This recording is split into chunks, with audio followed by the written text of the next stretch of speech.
Allá por el siglo IX, los vikingos llegaron a las costas de Irlanda.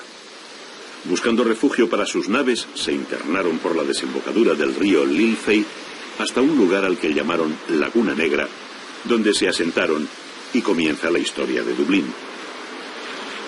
Protagonista de la fundación de Dublín, el río lo es también de su desarrollo. Al primer puente que unió sus dos orillas se le llamó el halfpenny, por ser medio penique la cantidad que se pagaba por cruzarlo.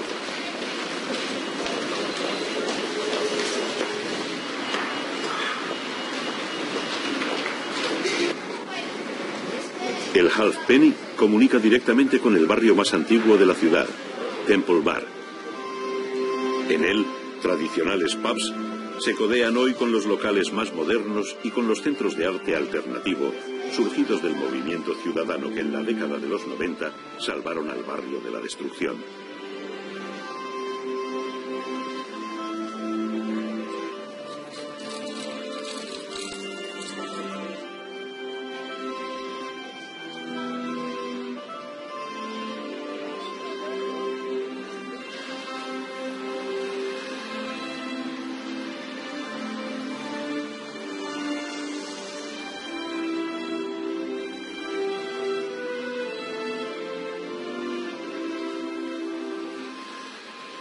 Dublín es hoy día una ciudad de una vitalidad desbordante, debida en gran parte a la población estudiantil que recorre sus calles y que asiste cada año a los cursos de su célebre universidad. Al igual que en otras ciudades inglesas, recibió el nombre de Trinity College. Fue fundado por la reina Isabel I para la formación de los estudiantes protestantes de clase alta.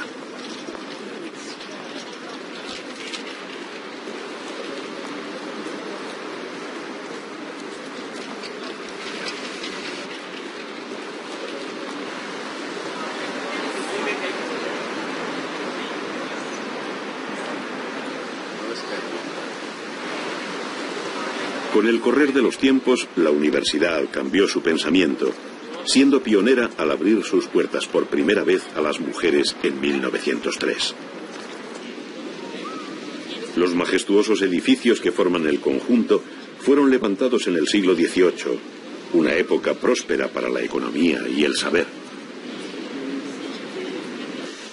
La gran biblioteca, de 65 metros de largo, contiene verdaderas joyas de la literatura y el conocimiento, superando los 3 millones de obras. Durante su periodo de esplendor, su fama se extendió fuera de Irlanda, gracias a alumnos tan célebres como los filósofos Burke y Berkeley, matemáticos como William Hamilton, poetas y escritores como Thomas Moore y Bram Stoker, autor de Drácula, dramaturgos como Oscar Wilde y Samuel Beckett, con su famosa obra Esperando a Godot, Jonathan Swift, autor de Los viajes de Gulliver, y Douglas Hyde, defensor de la cultura irlandesa y de la lengua gaélica.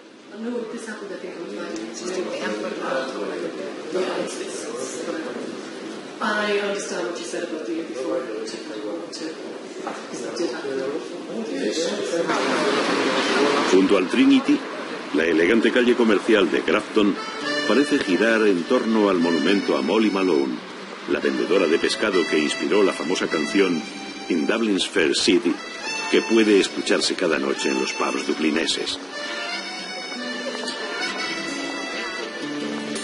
En Grafton Street se asienta hoy el comercio más lujoso del Dublín hiperactivo de la última década.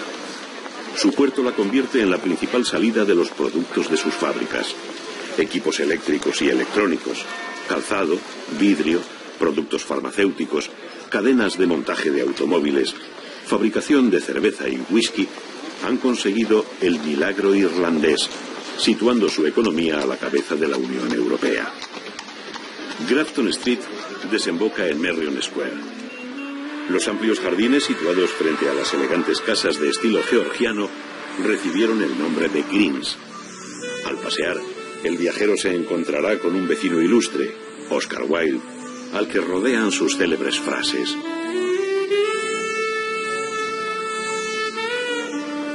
Puedo resistir cualquier cosa menos la tentación. Cuando la gente está de acuerdo conmigo, siempre siento que debo estar equivocado.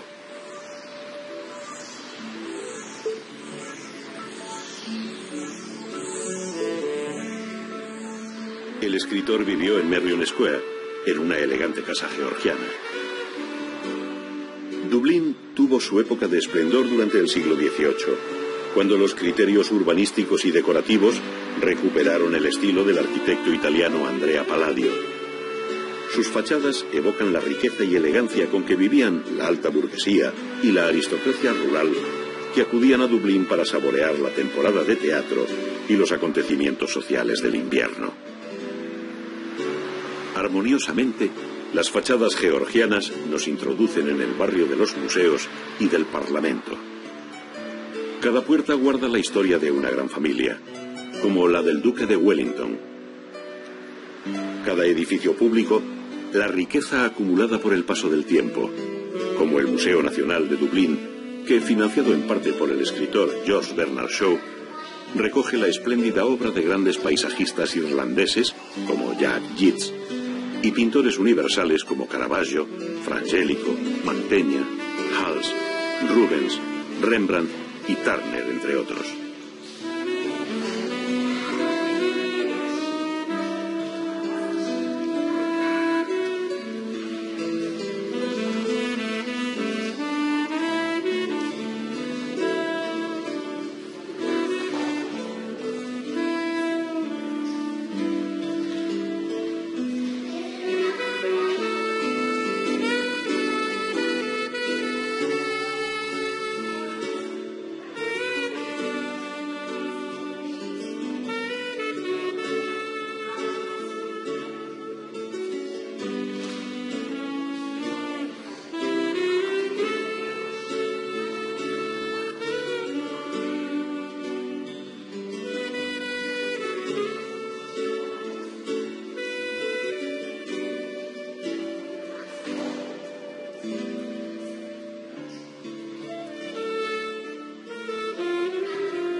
Tras un breve paseo se llega a la Catedral de San Patricio, erigida en el siglo XVIII, siguiendo los preceptos del gótico inglés.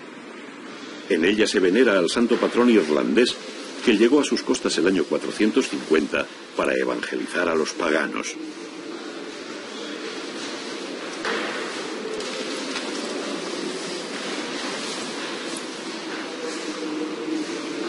En su interior están presentes los blasones y oropeles de los caballeros de la Orden de San Patricio, que en otro tiempo fueron los encargados de la custodia del tesoro real.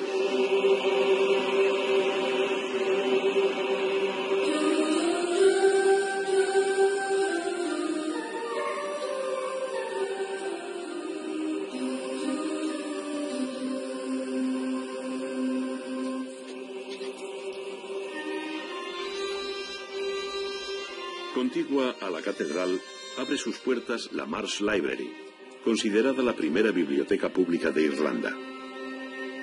Contiene 25.000 ejemplares de los siglos XVI, XVII y principios del XVIII.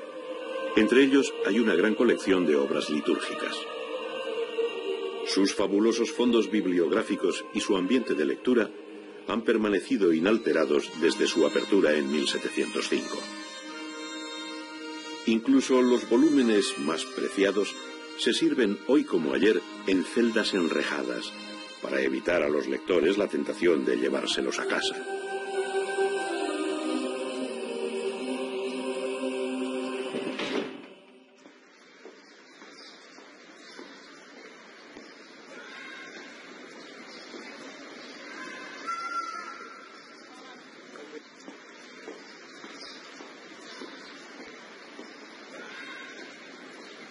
No todos los templos de Dublín son religiosos. Al sur de la ciudad, la fábrica Guinness también alza hacia el cielo sus torres en forma de chimeneas. Venerada por los bebedores de cerveza de todo el mundo, la sede ocupa una extensión de 26 hectáreas. Su edificio central, abierto al público, está hoy convertido en museo. En su parte alta se aloja un fantástico mirador que permite contemplar la marejada de tejados que se extienden hasta el mar.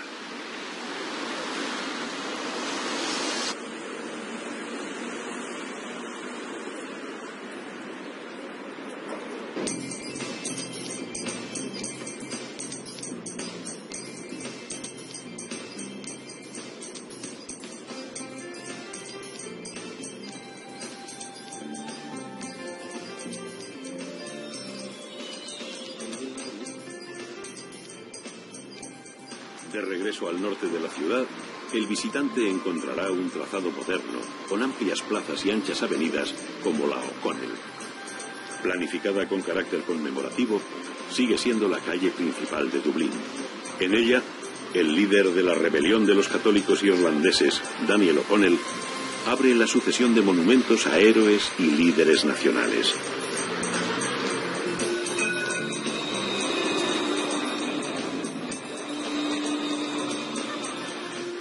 Se hace viva la historia de la República de Irlanda.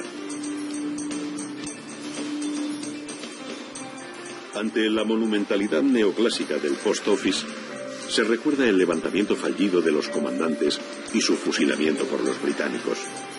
La terrible represión llevó a la guerra que condujo a la independencia en 1922. Pero no fue hasta 30 años después, cuando con el levantamiento del llamado Lunes de Pascua, se convirtió en la República de Irlanda, rompiendo definitivamente todas las ataduras que la unían a la corona británica.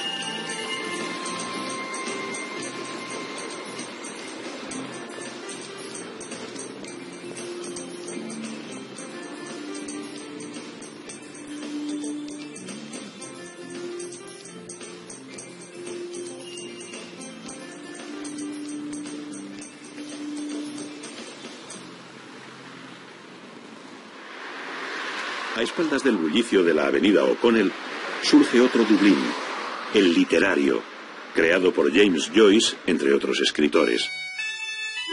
En Parnell Square, el Writers' Museum custodia la memoria y los documentos de Swift, Stoker, Wilde, Shaw, Yeats, Beckett y Joyce, genios de una Irlanda fundamental para la literatura de Occidente.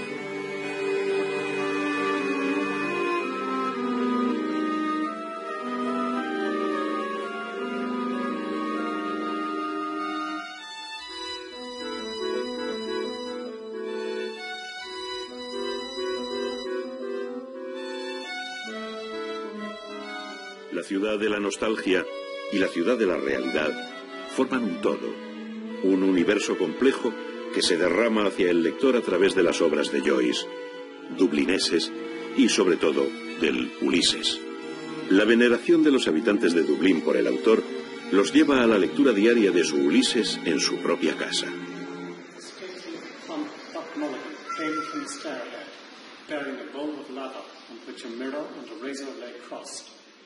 A yellow dressing gown, ungirdled, was sustained gently behind him on the mild morning air. He held the bowl aloft and intoned, "Introe boa daltari day." Halted, he peered down the dark winding stairs and called out coarsely, "Come up, Kinch, come up, you fearful Jesuit." Solemnly, he came forward and mounted the round gun rest. He faced about and blessed gravely thrice the tower, the surrounding land. Considerada una de las obras más importantes del siglo XX, está basada en la Odisea de Homero y narra un periodo de 24 horas en las vidas del judío irlandés Leopold Bloom y el católico Stephen Dedalus. La ciudad recuerda a Joyce todos los 16 de junio con la celebración del Bloomsday, en el que sus ciudadanos recrean el ambiente de la obra visitando los lugares que se reflejan en ella. Otra de sus obras situada en Dublín es Dublineses o Los Muertos, que fue llevada al cine por John Huston y en la que el autor nos muestra toda la grandeza y la miseria del ser humano.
Desde Dublín, la carretera penetra en los prados de la mítica Erin y el verdor se instala definitivamente en los ojos del viajero. Camino de Cork, se atraviesa el condado de Wexford, el solar de los Kennedy. La llegada a Kilkenny parece irreal, porque la ciudad medieval se ha conservado pese a las continuas guerras que jalonan el pasado de Irlanda, donde la destrucción se impuso como una forma de escribir la historia. Su castillo marca el inicio del casco urbano de la antigua capital de la Irlanda católica. A orillas del río Nor se vivieron los grandes acontecimientos independentistas.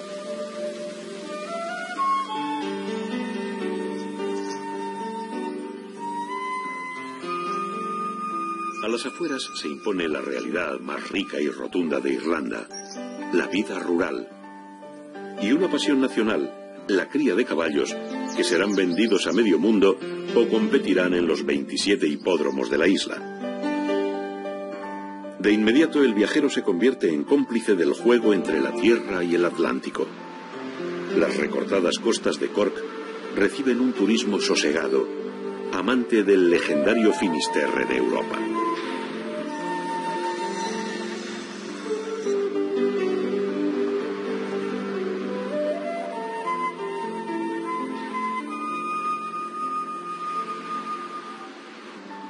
La ciudad de Cork tuvo su origen a partir de un asentamiento religioso fundado por San Finbar en el siglo VII.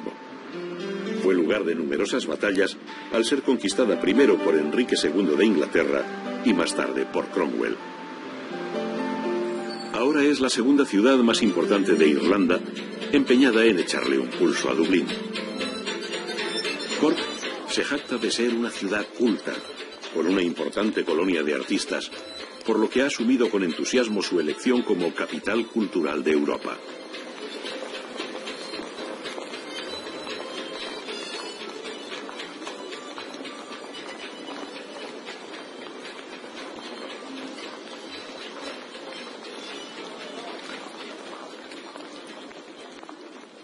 Pese a su dilatada historia, la destrucción de las continuas guerras que sufrió Irlanda hizo que Cork no tuviese una catedral hasta el siglo XIX. Entonces, las adineradas familias anglicanas decidieron levantarla en estilo neogótico como un recuerdo al esplendoroso medioevo irlandés y dedicarla a San Finbar.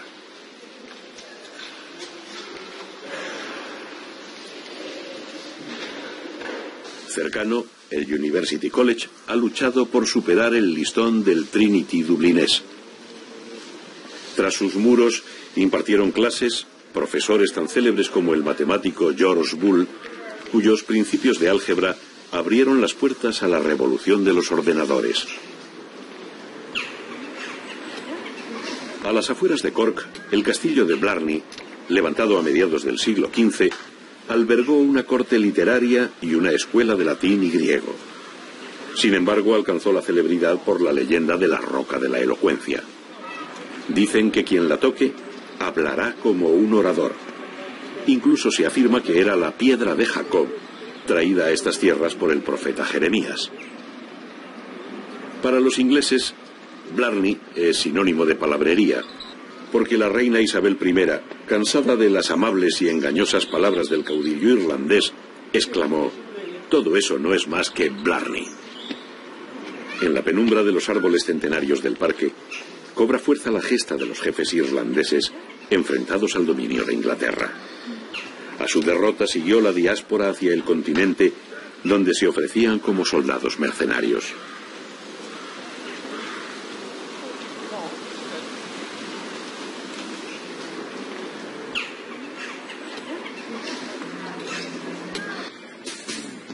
La belleza de la costa en torno a Cork y su ambiente chic le ha valido la denominación de Costa Azul irlandesa.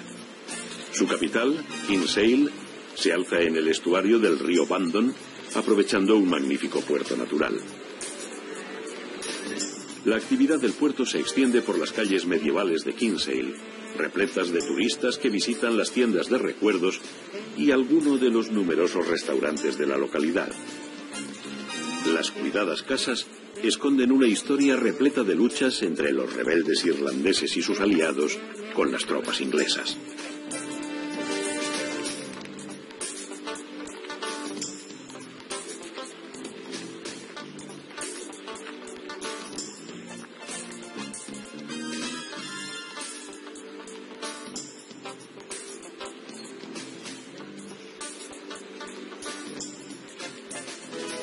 En 1601, Lord Mountjoy vence a los españoles, que capitaneados por don Juan de Áquila, habían acudido para ayudar a los irlandeses, que se oponían a la anexión con Inglaterra. Este acontecimiento bélico se recuerda en el Spaniard, un animado pub y restaurante dedicado a la flota española. La victoria inglesa fue un eslabón más en la política de los Tudor, partidaria de utilizar la fuerza para conquistar Irlanda ante la imposibilidad de integrar la zona pacíficamente. Los barcos pesqueros van dejando paso a las embarcaciones deportivas que navegan con la esperanza de ver a los tiburones azules, las ballenas de hocico puntiagudo y los elefantes marinos que habitan en la costa occidental irlandesa.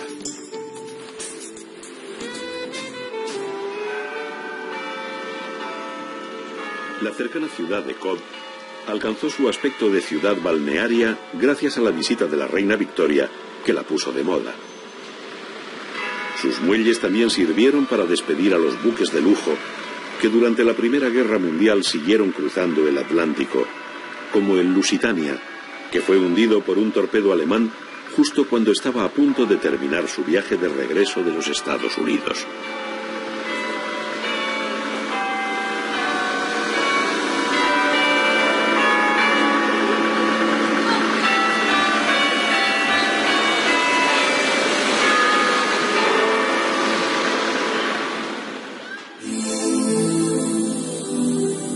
También estos muelles sirvieron para despedir a los más de 4 millones de emigrantes que, empujados por las malas cosechas y la falta de alimentos, partieron en busca de una vida mejor, despidiéndose para siempre de las verdes colinas de su adorada Irlanda. La estatua de Annie Moore conmemora a la primera emigrante que fue obligada a pasar por la oficina de Ellis Island para entrar en Nueva York.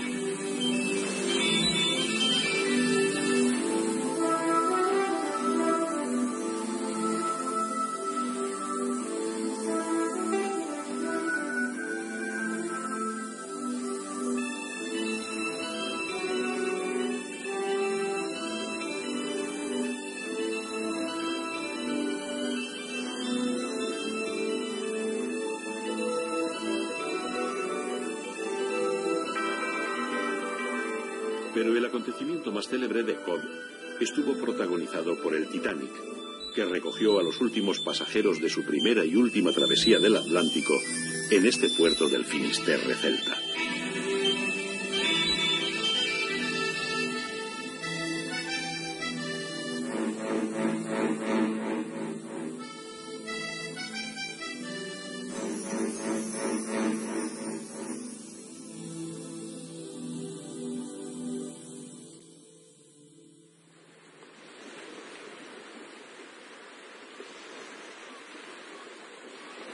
El misterio parece ser el eje sobre el que se sustenta la tradición irlandesa. Si el poeta William Butler Yeats habla de que en el principio eran los elfos los primeros habitantes de Irlanda, los numerosos hallazgos arqueológicos muestran que desde 4000 años antes de Cristo, una cultura megalítica sembró la isla de tumbas pétreas. El empleo de grandes piedras se prolongó con la llegada de los celtas, que dejaron para la eternidad el hermetismo de sus círculos de piedras, como el de Dromberg.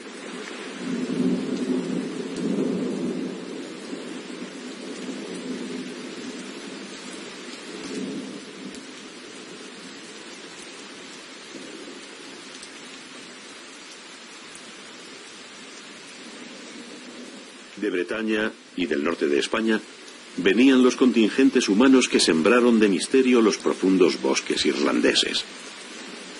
Su mundo épico se hizo inmortal, con guerreros cuyas gestas pueblan los versos de los bardos y de agricultores y ganaderos que preferían vivir en granjas aisladas bajo la soberanía de los reyes enfrentados entre sí sin posible tregua. Los celtas dejaron una organización social y cultural que se mantuvo pura, ya que los romanos no conquistaron la isla. Su espiritualidad pervive renovada y seduce al viajero armoniosamente con la naturaleza. El sonido del viento en el bosque y la caída del agua se dejan reproducir por el arpa gaélica, emblema de la Irlanda celta.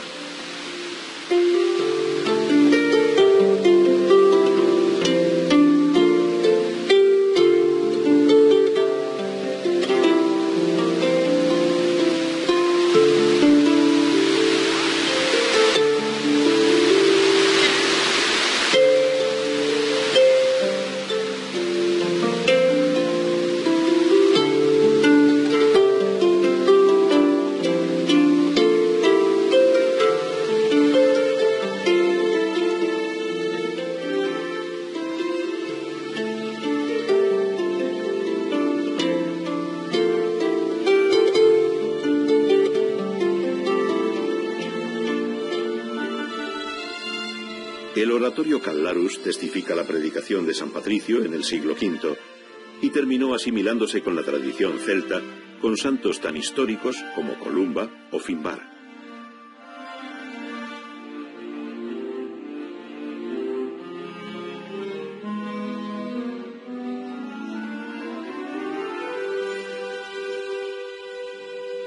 El cristianismo se refugió en los monasterios, auténticos centros de espiritualidad y cultura.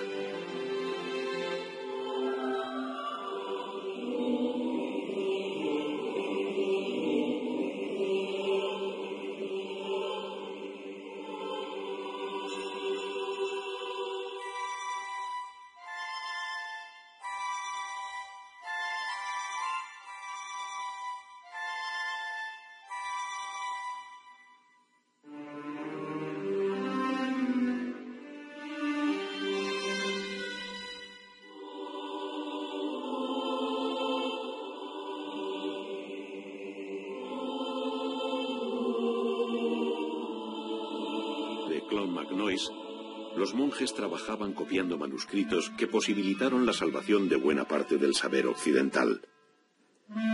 En ellos se refugiaron numerosos sabios del continente que huían de la barbarie de las continuas guerras.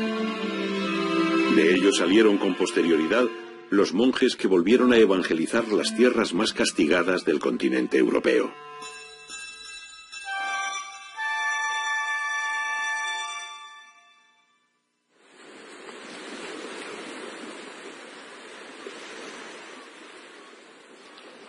La ruta prosigue hacia la recortada costa del oeste, de profundos fiordos y bellísimas penínsulas rocosas, batidas por la fuerza dramática del Atlántico.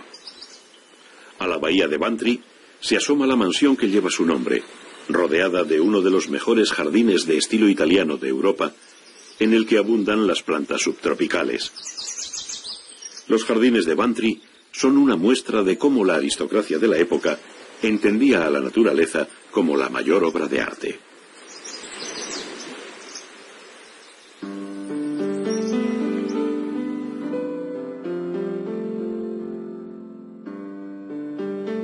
La mansión de Bantry, considerada un emblema de la costa oeste, fue comprada por Richard White en 1765.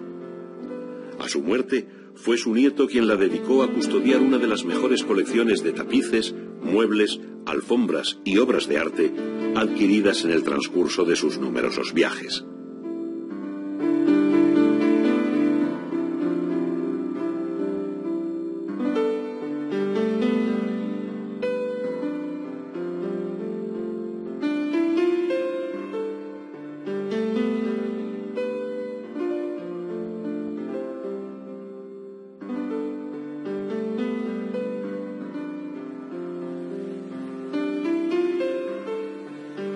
Los paisajes salvajes de la península de Beara, jalonada de lagos, enseñan una Irlanda auténtica y misteriosa, donde las tradiciones celtas y las leyendas de druidas parecen refugiarse en el espesor de los bosques sagrados. Numerosos artistas, entre ellos Maureen O'Hara, animados por la tranquilidad de sus aguas y la belleza del paisaje, la eligieron para instalar sus villas escondidas entre la exultante vegetación.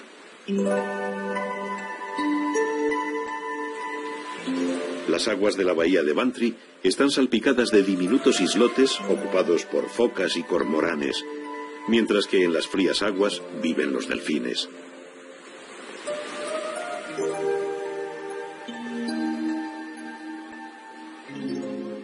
Sus paisajes, realzados por el cromatismo y los cambios de luz, atrajeron a numerosos pintores y a las clases cultas desde el siglo XVIII.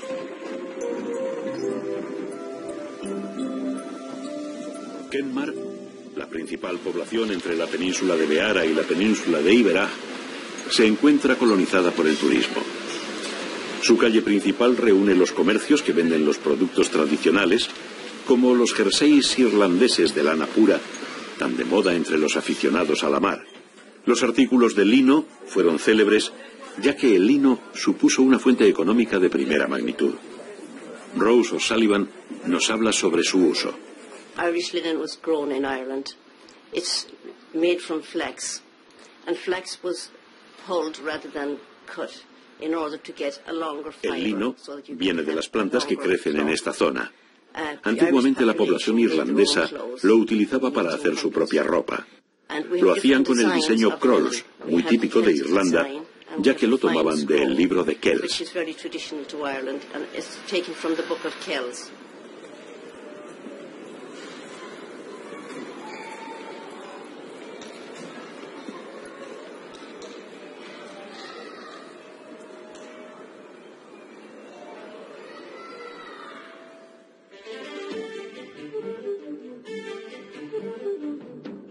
El viaje se convierte en un periplo estético por las obras maestras del paisajismo que se suceden en el valle de Killarney, donde se conserva la esencia del condado de Kerry.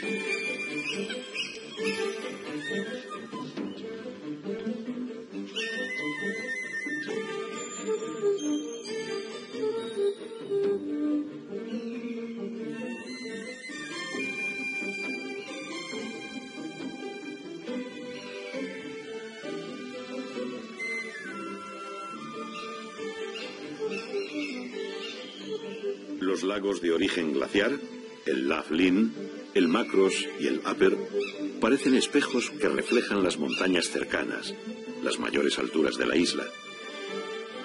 A su alrededor crecen los arándanos, los rododendros, los brezos y los helechos gigantes, supervivientes de la flora autóctona primitiva que le valió a Irlanda el sobrenombre de la Verde Erin.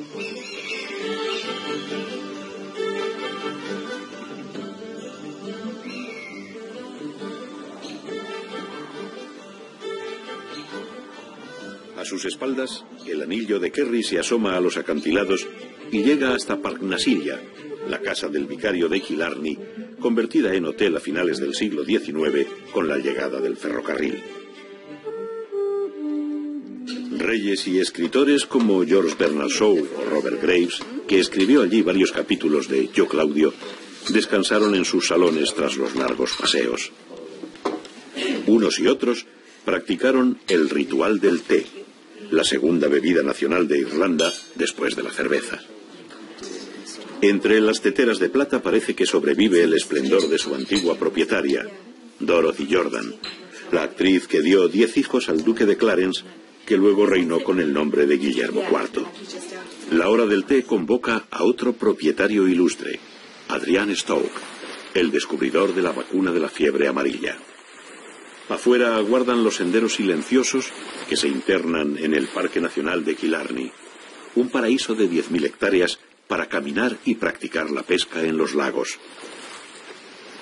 La flora primigenia y las ruinas del Ross Castle atrajeron a los viajeros del romanticismo, que como hoy penetraban en los bosques de robles, el árbol sagrado de los celtas, para dejarse seducir por el misterio de los druidas, por las leyendas gaélicas, por la magia sublime de la que hablaba Lady Chatterton al pasear por esta comarca de ensueño.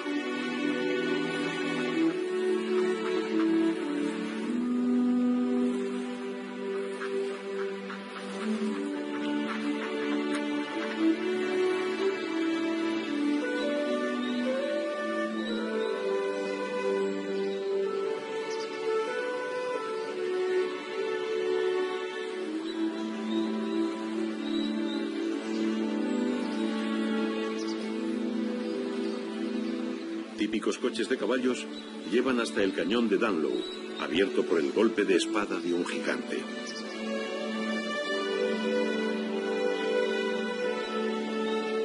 Las leyendas surgen a cada paso y ante Macross House, la mansión neogótica dedicada a centro de información del parque, se recuerda que fue el lugar que acogió a la reina Victoria y sus damas. Tras sus muros subyace la historia de su propietario, un emigrante millonario que al regresar a su tierra obsequió la mansión a su hija como regalo de boda, sin saber que le estaba dando su lecho de muerte.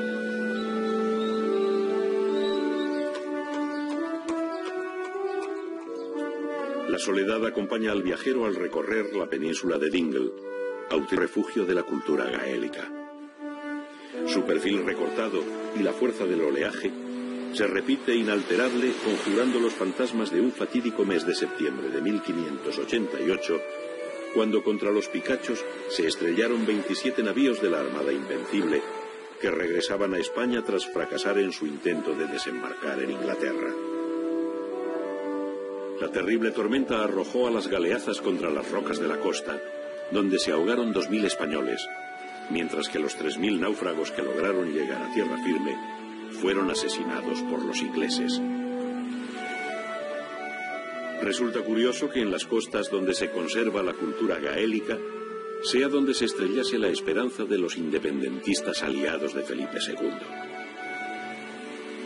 El triunfo de Inglaterra significó un paso más en el sometimiento de Irlanda.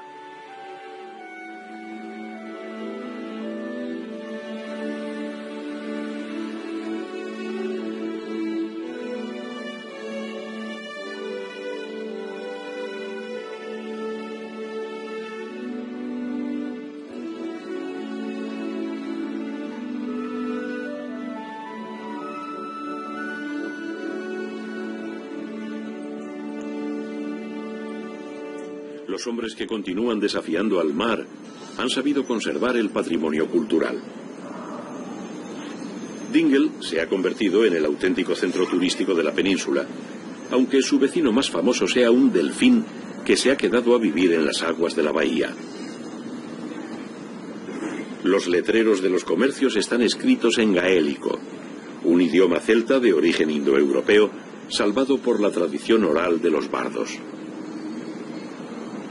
En gaélico, Tipi Conayut nos cuenta cómo era la vida a comienzos del siglo XX en las Islas Blaskets.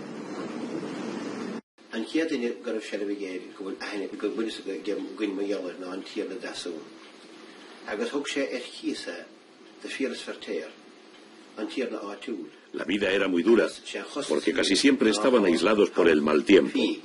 Tenían que cultivar sus propios alimentos y hacer todo por sí mismos. Por eso, hoy todavía se sienten muy orgullosos. Los romanos no conquistaron Irlanda, por lo que el gaélico permanece con toda su pureza. Numerosos poemas cantan los avatares de los grandes héroes celtas, que fueron transcritos después de la cristianización de la isla. La importancia que para los celtas tuvieron los caballos se mantiene en la actualidad, siendo objeto de una explotación controlada, ya que son vendidos a las cuadras de medio mundo.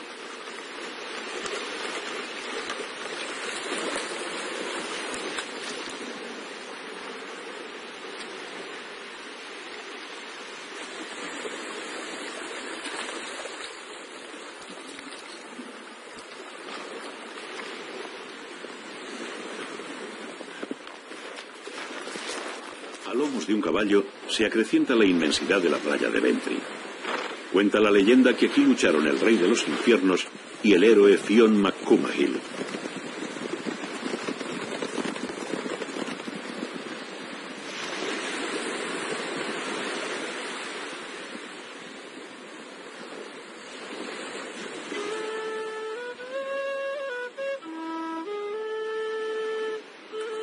Los acantilados se alternan con las playas salvajes, como la de Connemara, donde se rodaron los exteriores de La hija de Ryan, el largometraje de David Lean que inmortalizó la historia del clásico triángulo amoroso entre una joven, su esposo y un militar inglés en tiempos de la sublevación irlandesa de 1916.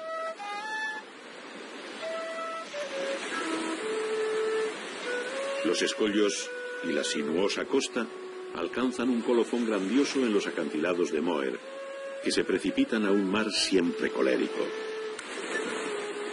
Aermigin, el primer poeta de Irlanda, recoge la creencia de la llegada de contingentes celtas desde el norte de España. Su poema relata las aventuras del soldado español llamado Mill, que es asesinado por los jefes irlandeses. Para vengarle, sus hijos se hacen a la mar con un poderoso ejército y conquistan la isla. Yo invoco la nobleza de Irlanda, la gran playa del fértil mar, fértiles montañas trepadas, continuos bosques de niebla, niebla de las cascadas. Mill, el de los grandes barcos, agranda la sublime Irlanda, la muy pálida y grande Irlanda.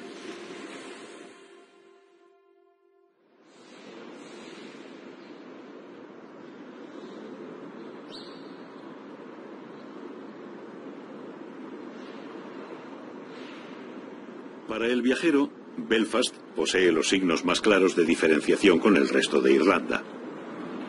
Situada en el condado del Ulster, es la capital de Irlanda del Norte. Es una gran ciudad industrial y comercial y uno de los centros más importantes de construcción y reparación de buques y plantas petrolíferas de Gran Bretaña.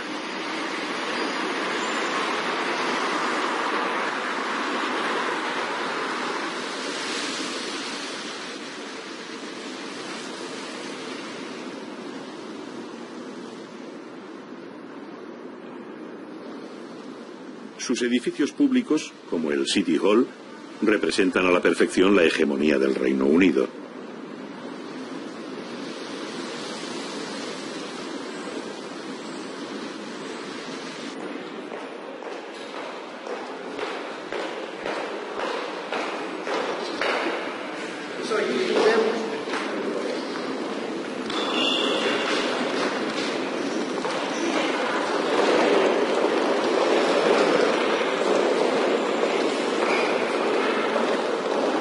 La división entre la República de Irlanda e Irlanda del Norte se debió a una decisión política. Cuando en 1922 Irlanda alcanzó su independencia, los 6 condados del norte, de mayoría protestante y muy cercanos a la costa escocesa, quedaron en posesión de la monarquía británica como territorios del Reino Unido.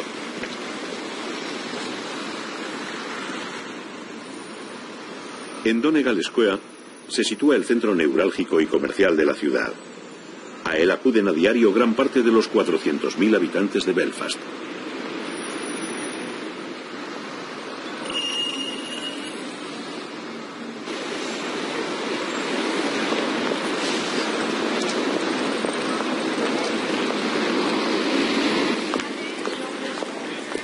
Al sur de la ciudad, los estudiantes invaden los edificios de estilo Tudor de la prestigiosa Queen's University.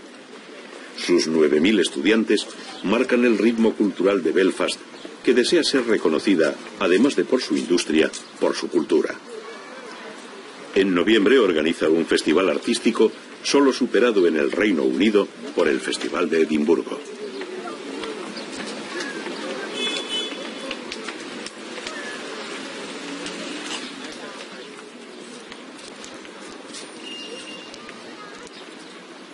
Junto a la universidad abre sus puertas el City Museum, que dedica una sala al naufragio de la Armada Invencible. Las piezas rescatadas del fondo del mar representan una mínima parte de la riqueza que atesoraban unos navíos destinados a ser el orgullo del Imperio Español.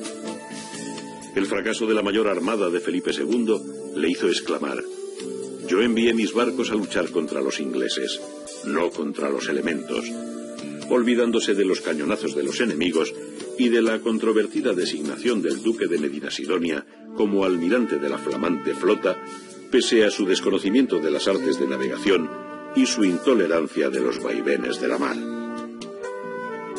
Pero al poco tiempo, España tenía otra flota tan poderosa como la Invencible, luchando para asegurar el tráfico marítimo con sus colonias americanas. También el City Museum exhibe una muestra de la importancia que Irlanda del Norte alcanzó en la fabricación de maquinaria industrial y en la elaboración del lino, que sustituyó al algodón cuando se dejó de producir por motivo de la Guerra de Secesión en Estados Unidos. También puede verse una pequeña colección de botellas, ya que curiosamente fue aquí donde se embotelló el agua por primera vez. Frente al museo se abre el jardín botánico, que gracias a la humedad del clima y a la ausencia de temperaturas extremas, constituye hoy una escuela de botánica especializada en la aclimatación de plantas llegadas de medio mundo. En el antiguo invernadero todavía se trabaja con los métodos tradicionales, aunque la Escuela Botánica de Belfast cuenta con modernos laboratorios y un conjunto de botánicos y paisajistas que trabajan en la formación de los nuevos jardineros.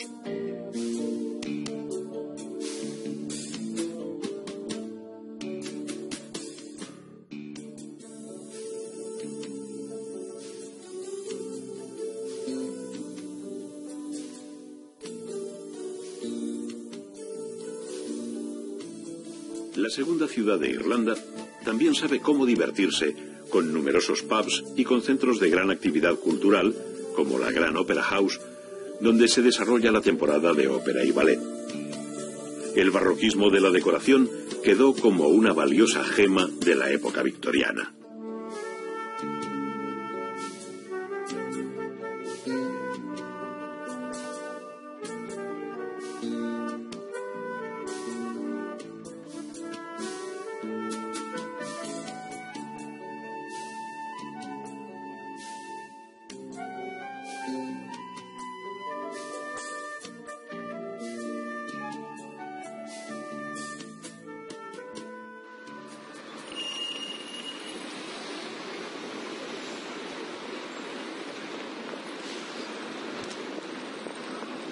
Tanto el teatro como los edificios públicos, e incluso las grúas del puerto, son los herederos del auge de la industria textil del lino, exmundo por el puerto, y los grandes astilleros fundados a finales del siglo XVIII. En ellos se construyó el Titanic, el buque más moderno de su época.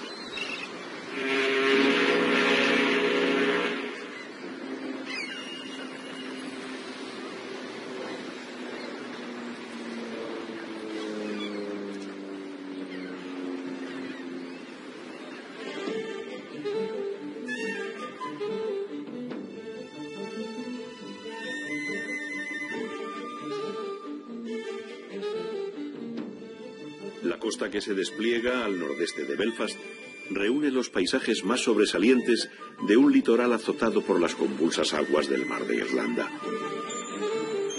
A cada curva de la carretera panorámica surgen las leyendas, como la de los 4 hijos de la divinidad Lir, transformados en cisnes y condenados a nadar incansablemente entre la isla de Rathlin y la costa.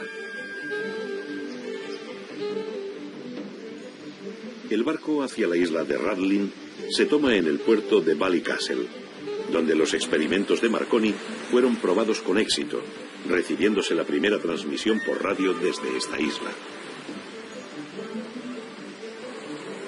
Camino de la calzada de los gigantes, el viajero podrá realizar una parada en la destilería de whisky Old Bushmills, igual que hacían los viajeros decimonónicos. Carolina nos explica las diferencias entre los whiskies. Here at the distillery we do tasting of various different whiskies in order to show the difference in the flavours. We have a few Irish whiskies which Aquí se pueden probar todos los tipos de whisky.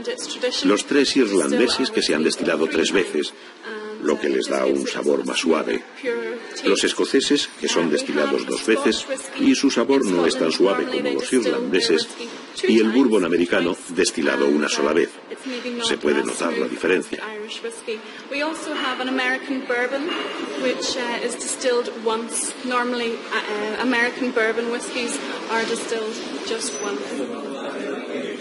Abierta en 1608, recoge una tradición 1000 años más antigua. Se cuenta que fueron unos monjes irlandeses los que inventaron la destilación del whisky a su regreso de Tierra Santa. Conocido como agua de vida, los invasores anglonormandos empezaron a consumirlo y a extender su elaboración por las islas británicas.